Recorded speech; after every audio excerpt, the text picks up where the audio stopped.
Halo teman-teman kelas 9, berjumpa lagi dalam video pembelajaran PPKN. Kali ini kita akan membahas KD 3.1, yaitu membandingkan antara peristiwa dan dinamika yang terjadi di masyarakat dengan praktik ideal Pancasila sebagai dasar negara dan pandangan hidup bangsa. Kali ini kita akan mempelajari indikator 3.1.1 menelaah penerapan Pancasila dari masa ke masa. Oke, kita mulai pembahasan yang pertama. Indikator yang pertama adalah penerapan Pancasila dari masa ke masa. Kita mulai pada masa awal kemerdekaan. Ternyata setelah Indonesia merdeka, ternyata masih ada saja halangan yang bisa menghancurkan negara Indonesia. Nah, di awal kemerdekaan ini, penerapan Pancasila ditandai dengan berbagai macam pemberontakan di dalam negeri. Nah, pemberontakan itu diantaranya adalah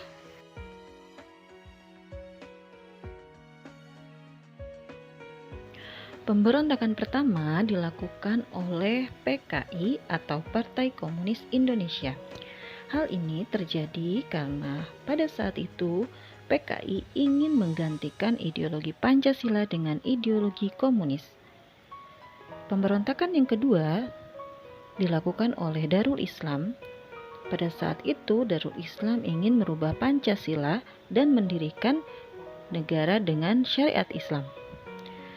Dan pemberontakan selanjutnya dilakukan oleh RMS atau Republik Maluku Selatan. Hal ini dikarenakan keinginan RMS untuk membentuk negara sendiri.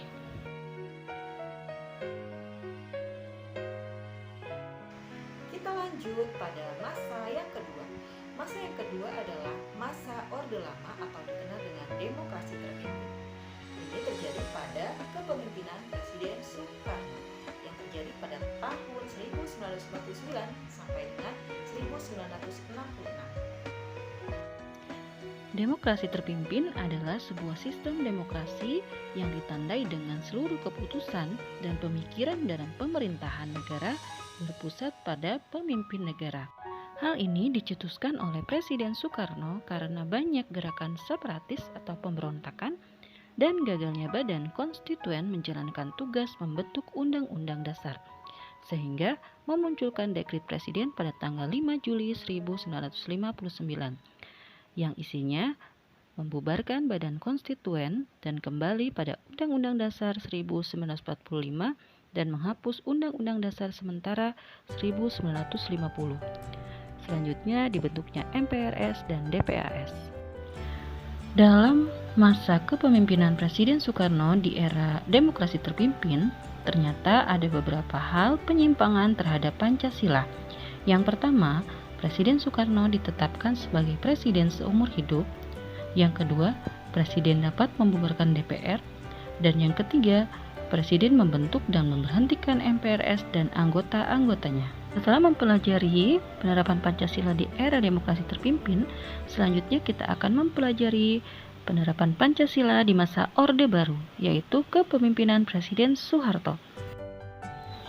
Kepemimpinan Presiden Soeharto dimulai sejak tahun 1966 sampai tahun 1998 yang diawali pada tanggal 20 Februari 1966 melalui TAP MPRS nomor 11/1966 dikeluarkannya pengumuman penyerahan kekuasaan pemerintahan Soekarno kepada Soeharto. Pada saat itu, Presiden Soeharto di awal kepemimpinannya menerapkan demokrasi Pancasila. Awal pemerintahan terjadi pembangunan yang sangat pesat dan berkesinambungan dalam berbagai bidang kehidupan. Namun, dalam pelaksanaannya masih banyak penyimpangan terhadap Pancasila yang terjadi, seperti pelanggaran HAM, kebebasan pers, dan berpendapat yang sangat dibatasi, serta praktek KKN yang sangat merajalela. Setelah Orde Baru berakhir, berganti dengan masa reformasi. Berikut akan disajikan tayangan video yang melatar belakangi munculnya gerakan reformasi di Indonesia. Selamat menyaksikan. Kembangnya rezim Orde Baru yang dipimpin Soeharto 20 tahun silam bukan tanpa alasan. Gejolak demonstrasi mahasiswa besar-besaran hingga tewasnya 4 mahasiswa Trisakti menuntut Soeharto mundur menjadi gerakan reformasi nasional. Dan berikut adalah peristiwa yang terjadi sebelum Soeharto resmi mengundurkan diri 20 tahun silam.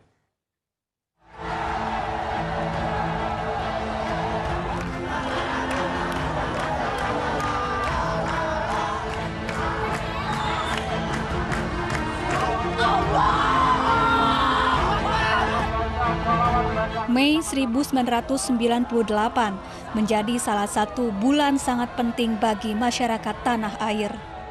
Runtuhnya rezim Orde Baru terjadi pada Kamis 21 Mei 1998 saat Presiden Soeharto resmi mengumumkan pengunduran dirinya sebagai Presiden Republik Indonesia di Istana Negara Jakarta.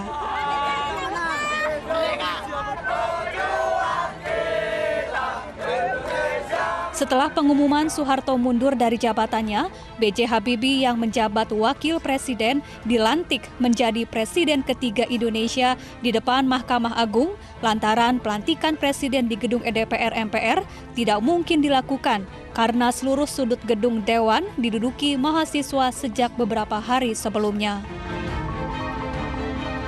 Mundurnya Soeharto dari jabatannya sebagai Presiden bukan tanpa alasan. Malam sebelum pengunduran diri, 14 menterinya menolak bergabung dengan Komite Reformasi. 2 hari sebelum pengunduran diri dari jabatan Presiden, Soeharto sempat memanggil 9 tokoh Islam, di antaranya Nurholis Majid, Gus Dur, Kiai Haji Ali Yafi, serta tokoh lainnya. Namun, tokoh-tokoh ini menolak bergabung dengan Komite Reformasi Nasional, menyampaikan pesan bahwa rakyat Indonesia menginginkan Presiden Soeharto mundur dari jabatannya. Latar belakang utama kepemimpinan Soeharto tumbang karena aksi demonstrasi besar-besaran mahasiswa yang menduduki gedung DPR MPR semakin ramai sejak beberapa hari sebelumnya. Tidak hanya mahasiswa yang menggeruduk gedung DPR MPR, sejumlah tokoh yang bergabung dalam Gerakan Reformasi Nasional juga berdatangan. Di antaranya Ali Sadikin, W.S. Rendra, Solihin GP, YB Mangun Wijaya, Megawati Soekarno Putri, dan Amin Rais. Di hari yang sama, 18 Mei 1998, kejutan besar datang tiba-tiba dari Ketua DPR Harmoko yang menggelar konferensi pers menyikapi tuntutan reformasi. Orang dekat Soeharto ini meminta Soeharto mundur. Gelombang unjuk rasa mahasiswa semakin masif. Ribuan mahasiswa dari berbagai elemen mendatangi dan menduduki gedung DPR MPR. Mereka menuntut Soeharto mundur hingga menginap beberapa hari ke depan. Kerusuhan hingga penjarahan massal beraroma sara terjadi di sejumlah titik di ibu kota, mulai dari 13 hingga 15 Mei 1998. Bahkan pemerkosaan warga keturunan Tionghoa menyelimuti kerusuhan di ibu kota. Tepat pada 12 Mei 1998, 4 mahasiswa Universitas Trisakti Jakarta gugur setelah ditembak aparat keamanan saat berunjuk rasa di depan kampusnya di Grogol, Jakarta Barat. Para mahasiswa ditembak aparat keamanan setelah terlibat bentrok saat menggelar unjuk rasa menuntut Soeharto mundur dari jabatannya. Gerakan mahasiswa menuntut adanya reformasi hingga membuat rezim Soeharto tumbang menjadi tonggak sejarah Indonesia. Nah, berdasarkan tayang tadi, latar belakang reformasi sebenarnya berasal dari krisis politik, krisis sosial, krisis hukum, krisis kepercayaan, dan krisis ekonomi yang terjadi pada masa Orde Baru. Lengsernya kepemimpinan Orde Baru bergantikan dengan masa era reformasi, ternyata terdapat tantangan lain yang harus dihadapi oleh bangsa Indonesia dalam proses penerapan Pancasila. Apa saja tantangannya? Kita simak penjelasannya sebagai berikut ini. Pada masa reformasi, penerapan Pancasila sebagai dasar negara terus menghadapi berbagai tantangan. Penerapan Pancasila tidak lagi dihadapkan pada ancaman pemberontakan yang ingin mengganti Pancasila dengan ideologi lain.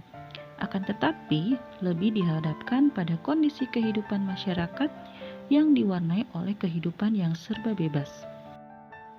Kebebasan tersebut dapat berupa kebebasan berbicara, berorganisasi, berekspresi, dan sebagainya. Kebebasan tersebut di satu sisi dapat memacu kreativitas masyarakat, tapi di sisi lain juga bisa mendatangkan dampak negatif yang merugikan bangsa Indonesia sendiri. Beberapa contoh negatif yang timbul sebagai akibat penerapan konsep kebebasan yang tanpa batas, seperti munculnya pergaulan bebas, pola komunikasi yang tidak beretika, peredaran narkoba dan minuman keras, aksi anarkisme, serta vandalisme sehingga memicu terjadinya perpecahan dan penurunan moral. Selain itu, Pancasila di era reformasi menimbulkan menurunnya rasa persatuan dan kesatuan di antara sesama warga bangsa. Hal itu ditandai dengan adanya konflik di beberapa daerah, tawuran antar pelajar, serta tindak kekerasan yang dijadikan sebagai alat untuk menyelesaikan masalah. Peristiwa tersebut dapat menimbulkan konflik antar warga negara dalam kehidupan berbangsa. Selain tantangan dalam negeri, ternyata Pancasila juga di masa reformasi memiliki tantangan dari dunia luar, seperti adanya globalisasi, perkembangan dunia yang sangat cepat, sehingga memungkinkan unsur-unsur negatif dari negara lain masuk ke dalam negara Indonesia. Sehingga kewaspadaan dan kesiapan harus kita tingkatkan untuk menanggulangi penyusupan ideologi lain yang tidak sesuai dengan Pancasila. Oke, kita masuk pada sesi kesimpulan. Dapat kita simpulkan pada KD 3.1 di kelas 9 ini bahwasanya penerapan Pancasila dari masa ke masa itu memiliki kelebihan dan kekurangan. Tentunya ada tantangan yang berbeda di setiap masa. Jika di masa awal kemerdekaan atau era kepemimpinan Presiden Soekarno atau kita kenal dengan era Orde Lama atau Orde Terpimpin, di situ ditandai dengan berbagai macam pemberontakan dari dalam negeri untuk mengganti Pancasila dengan ideologi yang lain. Begitupun kekuasaan presiden yang pada saat itu sangat besar dan tidak terbatas.